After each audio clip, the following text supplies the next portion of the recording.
আমারে মনে করে যে বুকে ব্যথা উঠত, সেই বুকে এখন অন্য কেউ ঘুমায়, অন্য কেউ সেই বুকে পরশ বুলায়।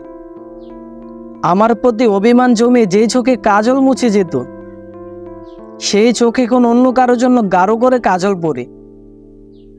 যে মানুষ চিঠির উত্তর না দিলে রাগে ক্ষেপে পানি পর্যন্ত মুখে দিত না, সেই মানুষটাই চিঠি না লেখার কথা বলে অন্য কারোর জন্য দরজায় দাঁড়িয়ে অপেক্ষার পথ হারিয়েছে।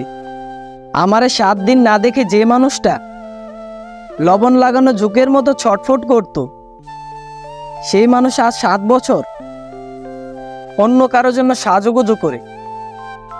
যে মানুষ একটু দমকের সুরে কথা বললে ঠোঁট বাঁকা করে কান্না করত, সেই মানুষ এখন অন্য কারো কথায় হাসে। সেই ঠোঁটে এখন চুমুর অধিপত্য বিস্তার অন্য কারো। চোখ বন্ধ করলে যে মানুষটা আমাকে নাকি দেখতে পেত, সেই মানুষটা চোখ বন্ধ করলে এখন অন্ধকার দেখে। আর চোখ খুললে দিন, সূর্য, রাতে চাঁদের আলো দেখে। সারা জীবন আমার বলে যে মানুষটার মুখে ফেনা উঠত, মরণের সঙ্গী হবে বলে যে মানুষটা প্রতিজ্ঞা করেছিল, সেই মানুষটা আমার বেকারত্বকে দায়ী করে অন্য কারো হতে দুবারও ভাবেনি। আর তোমরা আমাকে ভালোবাসার কথা বলতে আসছো, ভালোবাসা শিখাতে আসছো। আরে রক্তের সম্পর্ক ছাড়া ভালোবাসা বলতে এই জগতে কিচ্ছু হয় না।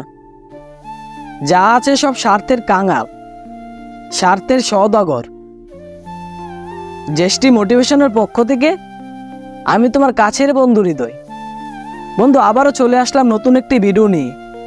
যদি ভিডিওটি তোমাদের কাছে একটু ভালো লেগে থাকে তাহলে প্লিজ ওই যে লাল সাবস্ক্রাইব বাটনটা দেখতে পাচ্ছ, ওকে একটু ভালোবেসে দাও, মন থেকে ওকে একটু ভালোবেসে দাও। আশা করি তোমার মূল্যবান সময়টুকু নষ্ট হবে না। সবশেষে একটা কথাই বলবো, সবাই ভালো থেকো, নিজের প্রতি খেয়াল রেখো। আবারও দেখা হবে কোনো একটি সুন্দর ভিডিওতে।